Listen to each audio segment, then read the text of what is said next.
So you want to play slide guitar? Do you need a separate rig to do such a thing? We're going to talk about it here today at Casino Guitars. Welcome back to Casino Guitars. I'm Jonathan. Thanks for hanging out with me today. Hit like, hit subscribe, click the bell. We'll say it first today, get it out of the way. We're going to talk about slide guitar playing today. We've done some slide lessons in the past. I've done one not too long ago, so check that out if you're interested in actually playing. But today we're not talking about the technique of actually playing slide. We're talking about the gear. Like, what do you need to play slide as far as like your amp, your pedals, all that kind of stuff. You know, obviously a lot of times, especially I think in the past, if you were going to play slide, you're thinking about maybe having a guitar with a little higher action, probably an open tuning, heavier strings. Some of that is going a little bit by the wayside, as I think it's getting like trendier to sort of play slide in standard tuning. And for a lot of folks, I think they just want to grab a slide and be able to play on the guitar that they normally have. So, you know, if you're not gonna maybe tune to open E or open G or whatever open tuning you wanna do, and you're not gonna really like raise the action on your guitar, we're gonna talk about a few things that probably are gonna help you get a decent slide tone and actually be able to enjoy playing. Because I do think sometimes people try to play slide, they're not aware of some of those things, and it just sounds bad sort of no matter what. So hopefully we can shed a little bit of light on some of that stuff, and make it make a little more sense, so that you got a fighting chance when you try to play a little bit.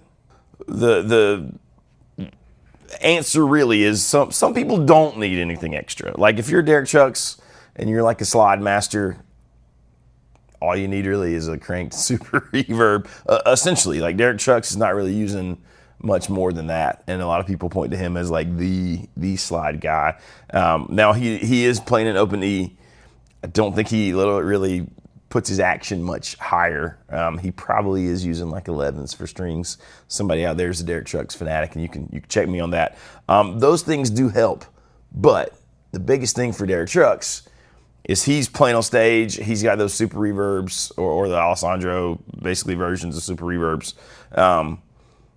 If you can crank an amp like that, a tube amp, and you're getting natural compression, you're playing loud, that's kind of, I think, about all you need. But most of us aren't in that scenario. I know, like, I'm not playing most places where I can crank my amps or dime them to get enough natural compression that's sort of all I need to help me have enough sustain and tone to play slide and have it sound decent on. So if that is not, you know, your situation either, here's some things you want to think about.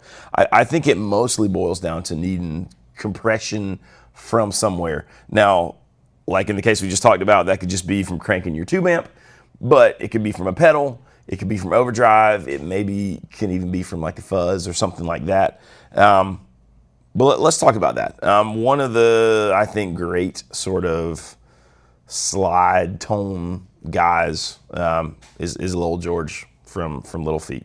Now he was kind of famous for using like dual compression, two compressors in the studio. And luckily for us, there have been some pedal companies that have basically made pedals that do that without having to have two compressors or having crazy studio gear that you drag to a gig. Origin Effects used to make a thing called the Slide Rig. I don't think that they make it anymore, but you can find them used. It was literally called the Origin Effects Slide Rig. It basically is dual stage compression, so that you've got essentially two compressors that you can tweak, and if you do that right, then you can get pretty much almost infinite sustain, even on a cleaner sounds, which is great. So a compressor pedal is sort of a must if you want to play cleaner slide sounds and have like the pretty sort of touch, and still have it sing. Now, if you're playing older sort of like Delta Blue, which you probably playing that on a resonator or an acoustic anyways, but if you want to get that kind of thing on an electric and you're not worried so much about sustained notes, less of a big deal. But if you want sustained notes with a clean sound, you need some sort of compression. The UA Max is another sort of dual compressor thing that's out there that you could get a similar sort of effect. Even if you're not going that far and you don't need a dual compressor, I just use an exotic SP comp, which is a mini pedal. No big deal, like it's no crazy compressor, but that's what I have on before overdrives almost all the time. I do like the ones that have the blend knob so that you can get your compressed signal and then your sort of uncompressed signal, you can blend that back in. So any sort of compressor like that is gonna be super helpful. I think reverb we always talk about, cheating with too much reverb and too much delay. But with slide, especially if you're not like dedicated to playing slide and you just want to play like single notes, singing lines, anything that kind of keeps that signal where it doesn't feel like it just cuts out is a good thing. So some reverb goes a long way. You can absolutely use too much, unless of course you're trying to be ambient. But if you're not trying to be ambient, you gotta find the right balance so that it's not sort of overtaking everything and making it too mushy and washy. But reverb, super helpful. Delay can be, but it's easy to go overboard with the delay. I think that amps that are sort of more mid-focused tend to sound a little better. So like Tweed Fenders, Marshalls, obviously you can find lots of examples of people not doing that.